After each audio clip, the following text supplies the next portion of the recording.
Hi everybody, I'm back. I hope you enjoyed Justin babysitting the channel. Yep, she's back. And this does not look like our RV, does it?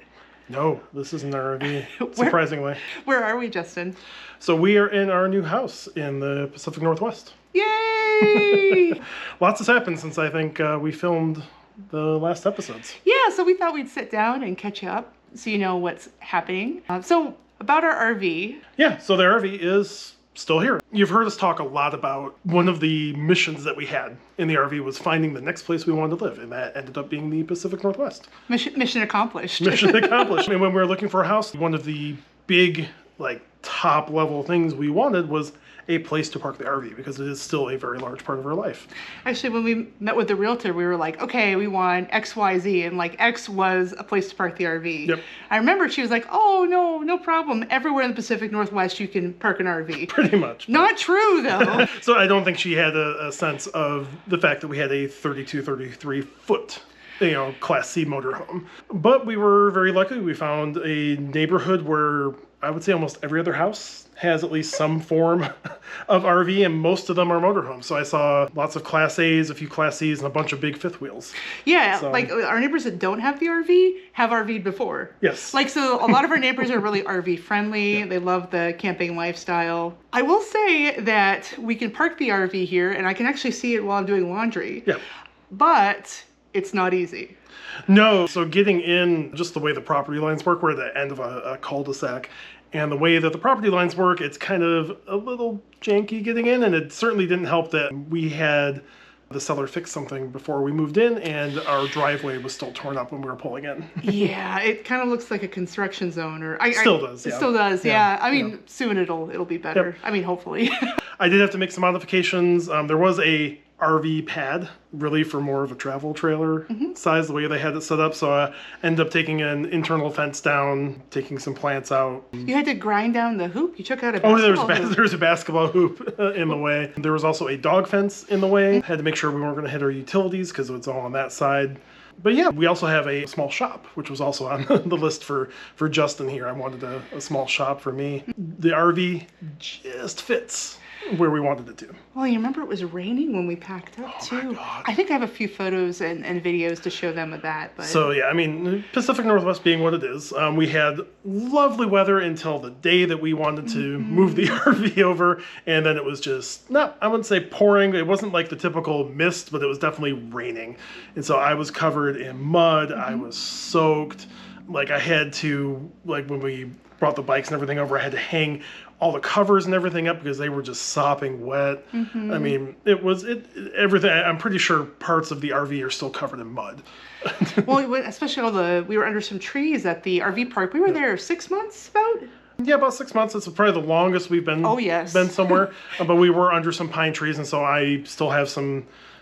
That I don't want to do. I have to get out there and get that tree sap dissolved and get it off the and all the blocks and the chalks and everything were all nasty. We had to throw them in a garbage bag. They're still caked in mud. I mean, we've been so busy, right? Yeah. So because we did that, we got the RV in, then we had to go and fly to Texas to let the movers in to our old storage unit. Yeah, so we still had a bunch of stuff like the couch we're sitting on and a bunch of stuff down in Texas, which was our domicile. Thank you, Escapees, for providing that service. But yeah, so we still had that, and actually our second car was that we owned was sitting in a storage unit down there too. So yeah, we flew down there, let the movers in, they got everything. Luckily, it took them, I think, 30 minutes at most. You did such a good job packing. Everything was so nice. Remember, they complimented us. It actually took the driver almost as long to do the paperwork as it did for the guys to get our stuff onto the moving truck. So, but yeah, we took the car and we drove it back 31 hours all the way from Dallas. We went Dallas to Amarillo to Denver to Salt Lake.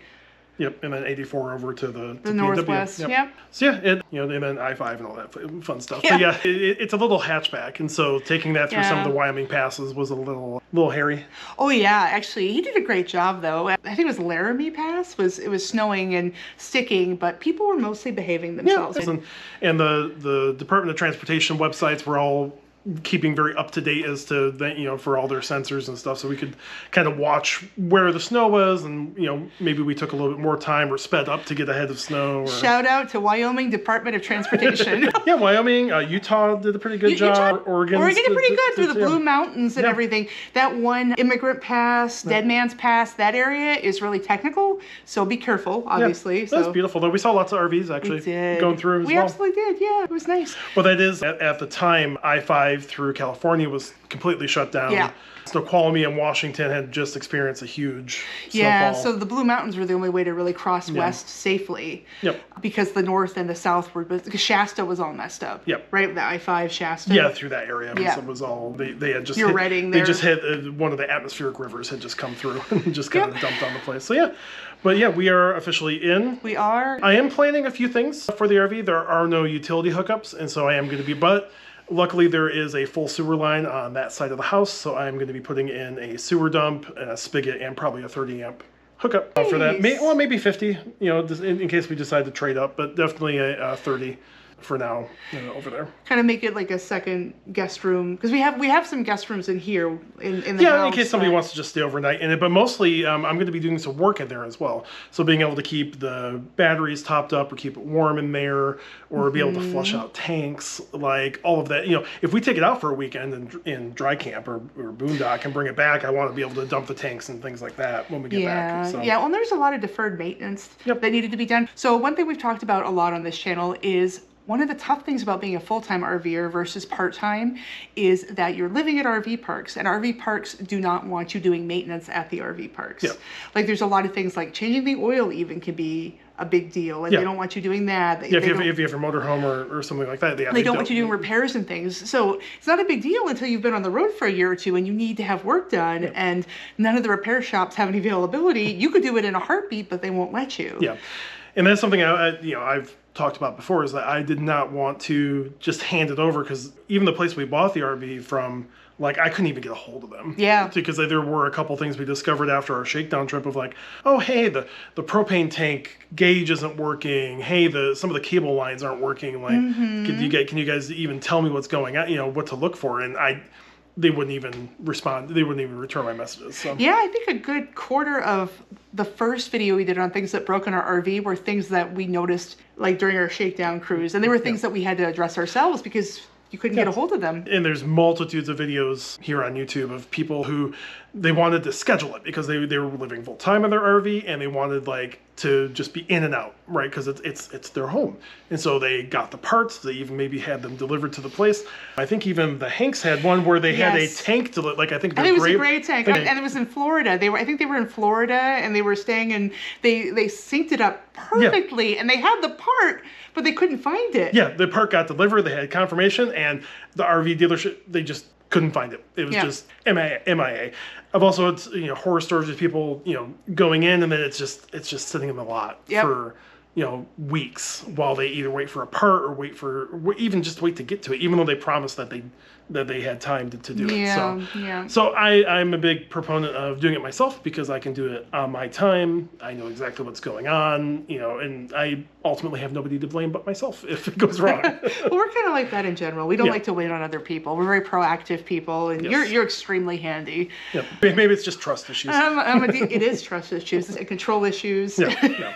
I come by them, honestly. It's the family curse. Yep. Let's see. So we talked about moving in here. We talked about vaguely about stuff that we might want to do. I could talk about even with the mud and the snow and the rain, as we moved it over here, like I suddenly got a notification on my phone that it was going to frost. So I'm just like, oh crap! And so we literally like went out and tried to find a place that was open, like the Camping World had just closed. Oh yeah, because we needed to winterize before we went to Texas. So we literally needed. Yeah, I'm just like, oh crap, it's gonna freeze while we're in Texas. So I had to run around, find RV antifreeze, quickly get everything. We went to Home Depot. Home Depot didn't have it. We went to Lowe's, and they said, oh, it's in one place, but it wasn't. We looked in like three places at Lowe's. Luckily, like I think there was a Walmart down the street. There were places that obviously have it. We were just trying to chase it down. It was a quest, though. Well, we're new to the area, so we weren't quite sure where this stuff was going to be. Yeah, that's true too. Yeah. But it wasn't too bad. So more things that we're kind of looking forward to. Obviously, we gotta get the RV registered up here. That's going to be a whole thing. Where we are, it has to be inspected. Yeah, in the Northwest, they like you to bring it in. Yep. So I got to get the VIN inspected. Yeah. And I think even get the emissions tested. Yeah. All that kind of fun stuff. Especially with the yard all dug up. Yeah. Actually, that's the other thing is one moment. One moment, please.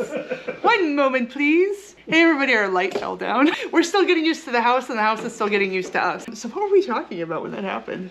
So we were talking about the next things we were doing with the RV and registration. And the construction zone. So the driveway is all torn up. Oh yeah, so the driveway is still all torn up. They tore it up more after we moved in, and now I can't get the RV out because the concrete's not ready yet. Yeah, so we need to drive it to the DMV, but there's no driveway. There's driveway. There's not driving enough for the RV to go. Yeah, the Texas registration is still good, so I'm not going to sweat it too much. We can curb it in our Jeep, basically. Yeah. So yeah, actually, I can't even get my hatchback out right now. So because it's a much we lower. We have to take the Jeep. Yeah, it's much lower. So. But we're making the most of it. And I think that's one of the things I liked after traveling for a year and a half, all the stuff breaking, not knowing where we were. It's like this stuff with the house, it's kind of annoying, but after being like adventurers for a year and a half, I feel like we're so chill about stuff like this now. Do you want to talk about the house at all? We could talk a little bit about the house. We actually bought more house than I was expecting. It's actually such a big deal. I mean, this is twice the house I used to have, that we used to have when we lived back in Ohio. This is 3 times what our apartment was in Dallas. And it's like 15 times the size of the RV. Yeah. So, I mean, I absolutely love living here. The Pacific Northwest was our favorite area everywhere that we visited. We were both already used to the weather because we grew up in the north, at least like the darkness and everything. And we liked that where we are, there's not as much snow, really. I don't think we've had any snow yet this year. No, it's mostly just been rain and just a little bit of rain. Actually, it's not a surprise we ended up here because I did an episode on the best and worst places to RV, and 2 of the top 4 were Washington and Oregon. Well, so there you go. And still, both of us are very lucky, being able to work remotely and virtually and all that kind of stuff. So we're not having to worry about, employers and things like that. So it kind of really kept things open for where we could live. And we already have a few friends up here. People we knew from high school and college that are out here. So that's good too. Yes. So we luckily we already had some ties. And actually, we didn't even know it until we've we been started everywhere. We have friends all over the place. Our friends are scattered all over the place. That's another reason it didn't matter as much where we settled down. Our families don't live in the same spot either. Nope. So, So we're just always nomads. But this house is incredible, right? I think part of it is that just houses are so expensive right now. So like the difference between a little house and a big house was a lot closer than you would think it would be. Yeah.